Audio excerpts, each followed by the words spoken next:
Good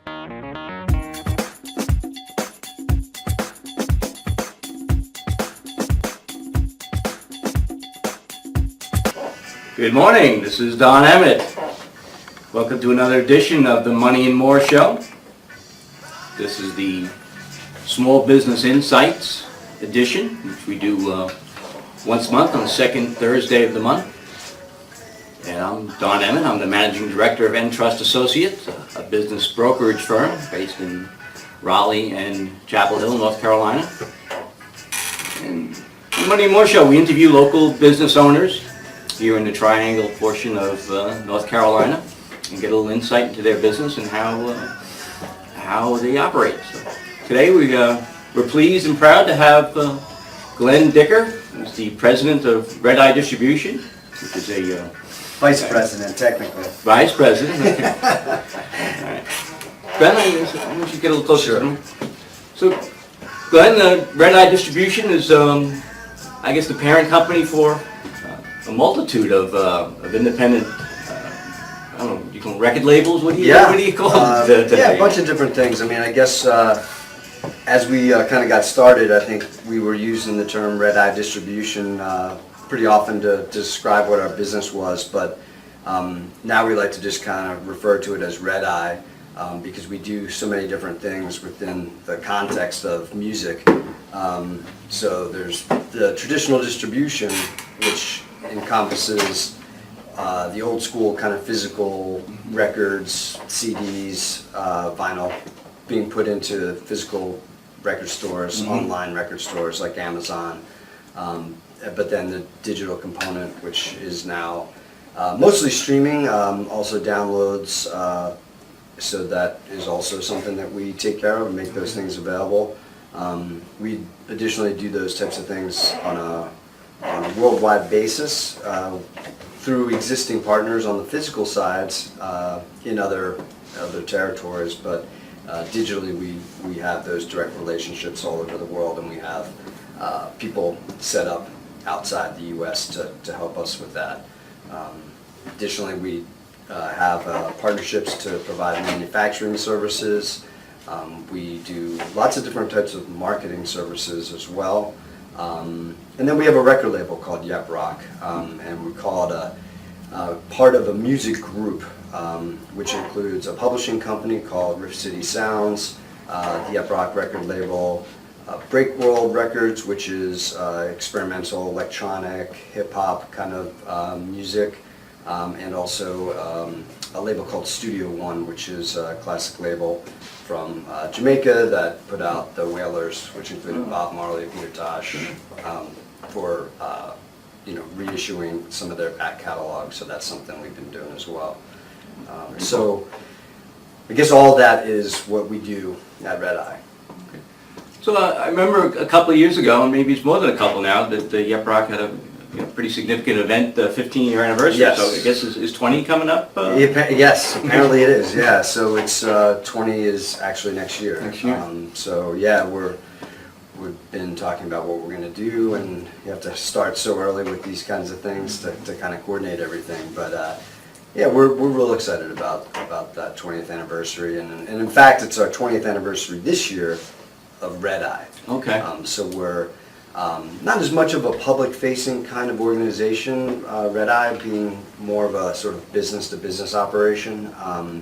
We're doing more kind of events that are kind of tied with trade associations in different territories, and basically kind of throwing little parties and conferences and things like that to help celebrate our 20th anniversary. So for listeners of a given age, or myself included, Yep Rock has a pretty wide portfolio of music, but why don't you name a couple of the artists that, Sure. that we might recognize? As a label, well, I mean, hopefully you'd recognize a good many of the local artists we work with, but we work with folks like Mandolin Orange, Tiff Merritt, Chatham County Line, but we also have artists that have been around a little while and have had careers with other kind of organizations, but folks like Niccolo is probably one of the more well-known ones. We also have Dave Alvin on our label, who's another cornerstone, and Chuck Prophet. But there's a wide range of things that we've done over the years. We've sort of tried to, we kind of started as a regional record label where we were exclusively pretty much putting out records by local artists, and that's when we were, just getting started. And so that was an important part of our development, and we've kind of remained into that from the get-go. But, when we first started as a label, it wasn't about a type of music, it was more about being from this region, and if there was an artist that we thought was really good and appealed to us, then we thought it could make sense for Yep Rock, and so that would include like a sort of an indie pop band like the Mayflies, or it could be a sort of a honky-tonk country band like $2 Pistols. And what I loved about this area when we first moved here, and I'm thinking, I'm speaking for my partner Tor Hansen as well, that it was a very accessible music scene here. It was you would go to one type of music show and see packed house, and then the next night you go to a completely different type of music show, and it'd be the same people out there packing that place out too. And it just seemed like people were just genuinely into music, and that seemed like a vibrant, really positive scene that we were excited to be a part of. So that's kind of how the label kind of was sort of all over the map, and continues to be, really. Which, it's I guess a thin line you walk. Somewhat. You're in the artist business. You're in creating and distributing art, but you're in business, and it has to be absolutely. So, you have to bring strategies and things like that into play. So, in terms of growth strategy, what's the plans? Well, for the future to grow revenue and maybe artists. Well, I think our kind of overall concept has always been to kind of seek out opportunities that are in the industry that we could sort of play upon. And I think being a smallish company, it enabled us to kind of react to things kind of quickly. And I think we've been good at sort of seeking out those opportunities. And most of them come from what the artist's needs are, what the labels that we work with needs are, that may cause us to sort of look at ourselves, redefine what we do and what we provide to those artists and labels. And I think that that's our sort of growth model.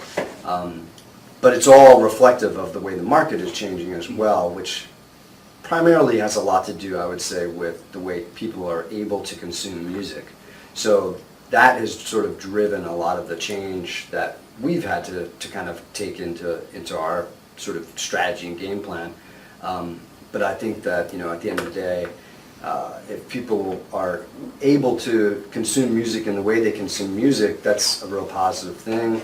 But it's meant tremendous change for the industry, and I think that us being, a smallish company, we've got about 70 employees altogether, we're able to kind of maneuver and sort of, address those kinds of things, and I think that that's how we've been able to grow. So, just as an example, when we first started, it was all physical. There was no digital. Right, that's good. So, our primary focus was to get stores like School Kids and, CD Alley and places like that to get physical product into a physical brick and mortar. Exactly. So we had to make those relationships, get the records out there. And then, as things developed, there's, bigger sort of chain organizations that we were able to get into, such as, Border Books and Music, or Tower Records, or, Blockbuster. And then eventually like an Amazon. And so, the Blockbusters, the Borders, they were national companies. So in order for us to sort of play into that role and have expanding artists be able to become more of a national thing, we had to work as a national company. So we went from a regional company to a national company. And then you have companies like Amazon that come along, or the digital music delivery services now that are out there, such as iTunes, Spotify, Apple Music, those types of things. Create a worldwide sort of customer base. Right. So that's pushed us further to take our platform into a more of an international focus. So we have My business partner is now based in Berlin, and we have a couple people there. We have a few people in London, somebody in Toronto, somebody in Sydney, Australia. So we're out there to, be able to adjust to the market and the needs of the customers. That is sort of being driven by what consumers, I think, are doing in terms of consuming their music. Good. Just curious, so you've gone from 100% physical to now a mix of physical, digital. Yep. What would your be Percentages? What would be the percentage of your digital distribution versus I'd say it's physical? about, probably overall 60% digital Really? and about 40% physical, and of that 40% of the physical, it's probably 65%, maybe even 70% vinyl, and then the other Really? 35% is CDs. So it is changing quickly for sure. It's interesting how I'm somewhat old school, and I like to physically hold and own my music, and I do enjoy the ease and of CDs and the compactness, but I still have my vinyl, and as you noted earlier, we still have turntables here at WCOM. That's great. Well, I think, we can say the old school and that type of thing, but the good news is that there's a whole generation of young people that are growing up now that are buying turntables and vinyl, and they're playing these records and not just like sticking them on the wall or something. So, my son is an avid collector of vinyl, so I see it firsthand. It's him and his friends are going for vinyl all the time. And Very cool. yeah, it's great. Very full circle. Yeah, it's amazing. I mean, and I think it is a sort of, it speaks to a hardcore music fan. And so we're seeing that continue, that the hardcore music fans, they may be consuming music via streaming or YouTube or what have you, but they're also, I think the hardcore people are buying that vinyl or that tactile piece that they can take home with them and feel extra proud about owning, Well, I assume with the distribution model having changed, I got the feeling you've probably gone from, I'm sure 20 years ago, actively having to, solicit or chase artists to come. But now I get the feeling that another thing that's come full circle, I got to believe that artists are probably chasing the rock records now. Well, I mean, certainly it helps when you've done it for 20 years, I suppose. It was definitely a real slog in the beginning, having to go out there and basically explain ourselves and who we are and what we are and all that stuff to people, and working in the basement and whatnot. And that certainly takes a lot of energy and a lot of dedication, but it's certainly great now because it's a small industry. The music industry is a small industry. There's not many people out there that would probably not know what Redeye is or who Yep Rock is in terms of the industry. So that's definitely a positive thing. People kind of see what we represent and understand that we kind of, what we do as a service, the size of company that we are, the type of people we are, I think speaks to a lot of labels that are sort of medium-sized labels, and so that's been a great thing. And word of mouth goes pretty quickly in the music industry. It's, again, small. Yeah. Most, small to medium-sized businesses, one of their biggest challenges is finding, retaining, and developing, good people, good employees. What's your policies, procedures, strategy in that context? It's changed over the years for sure. I mean, when we first started, people that would want to come to work in the music industry were only people we could afford were people who just really liked music, didn't have any experience whatsoever, maybe were waiters or something, or waitresses. And those things worked out from time to time, but often not as well. As we were able to get a little bit bigger and be able to afford people, we were able to bring on some people that had experience from other music-related companies. But now, we've being our 20th year, we've been able to kind of build a strong foundation of leadership people over the years. So, our philosophy is very strong to hire from within. So, you're, often seeing at Redeye people who are, having a higher level position who basically started working in the warehouse or some other sort of entry level position at the company. But these people are incredibly valuable to us because they learn about it from the sort of inside out and from the ground up, I guess. And we both my partner and myself come from that kind of growth and learning ourselves. That's how we started. We started working in a warehouse of another company and sort of learned it from growing up that way. So, our strategy is to continue to work with people to kind of develop them, have an open system where they can come and talk to anybody in the company to talk about their interests and what their personal goals are, and we try to help develop plans for them to kind of achieve those kind of growth patterns and whatnot. So I guess we're fortunate in some ways that we are in this market because we don't necessarily have to compete with all the businesses that are in New York or LA or some other place. So we do, it's a kind of a different sort of setup here. It's a little bit of a lifestyle choice too. You want to stay in a place like North Carolina, you want to work in the music industry, there's not that many options. So we're kind of fortunate in that way as well. So of your 70 or so employees, how many are based here in the Triangle? Probably like 45, I guess, Okay. something like that. 45, 50, something like that. Yeah. And you've recently, I know Yeprock has been based in Hillsborough Right. for a while, but Yeah. I guess the Redeye distribution arm has been Yeah, we out in Hacks. Hall River. Hall River. Hall River, yeah. So we're real excited to come back. I mean, we started in Chapel Hill in my partner's house, basically. So it feels great to have the whole company come back to Orange County, and the distribution warehouse, if you will, that we have currently is just sort of out in the middle of nowhere, and there's nothing really to do around there. Artists and labels come to visit and they love the place, but there's no community kind of vibe to it. We're sort of just out in the middle of nowhere. There's nothing around.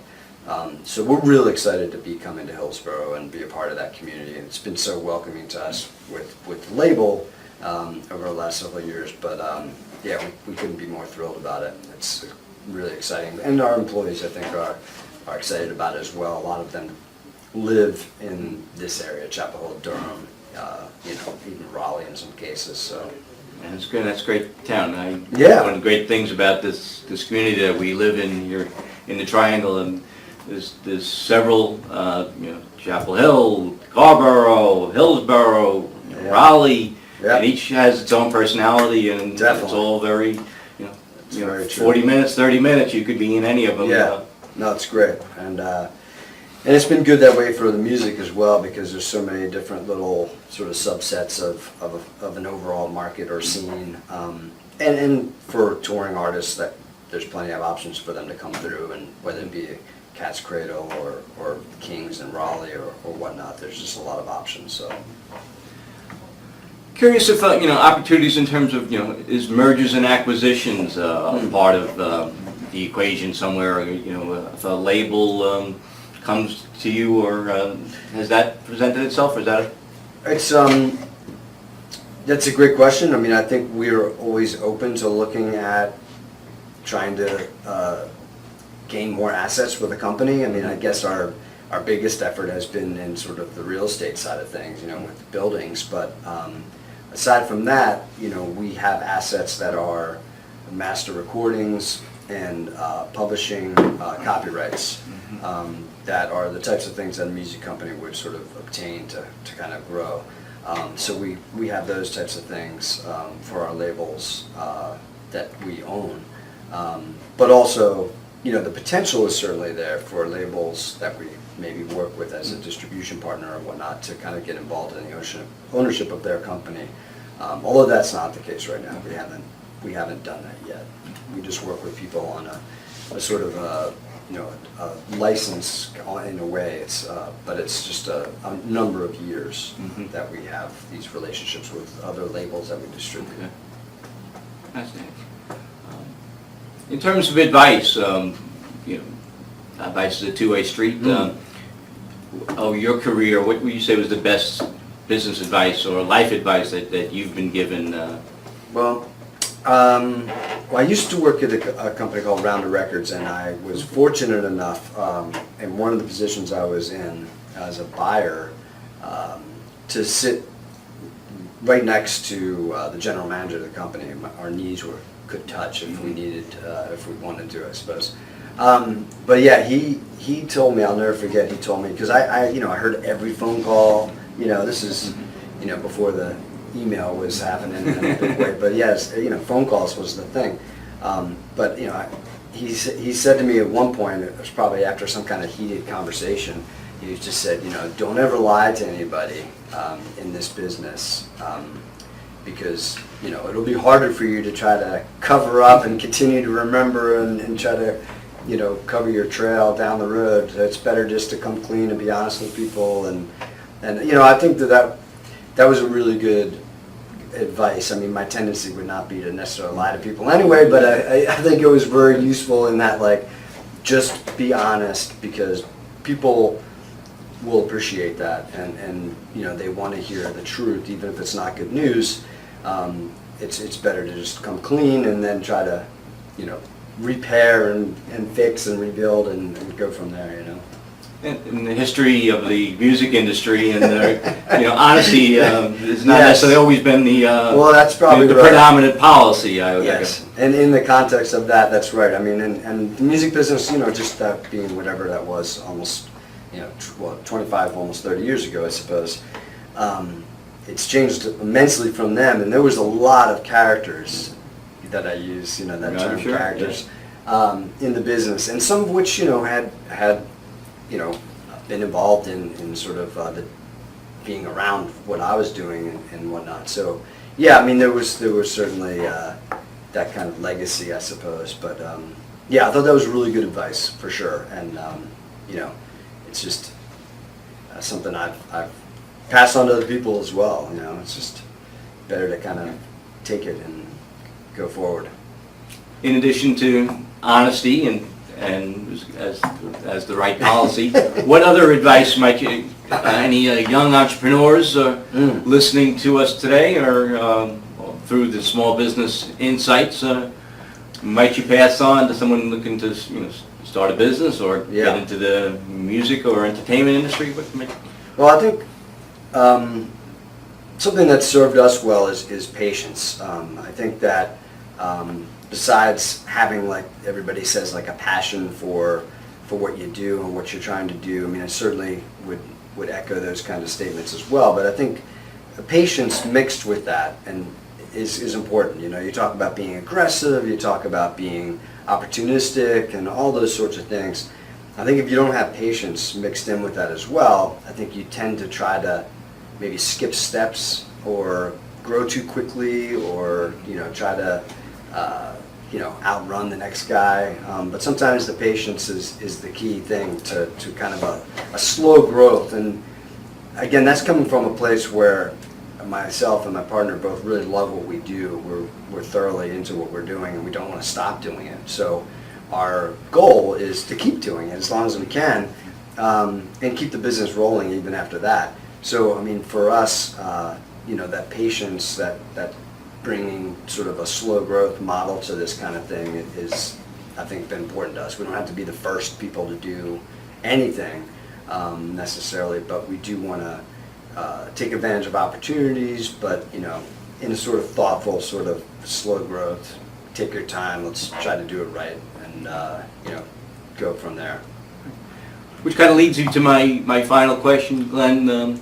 Being in the somewhat the M&A business, or the exit planning business, is there an exit strategy for you guys? Is it go public at some point? Is it acquired by somebody, or pass it off to someone else, or just keep going? That's a good question. I mean, I think for us, we try to ask ourselves that every so often, just to make sure we're both on the same page.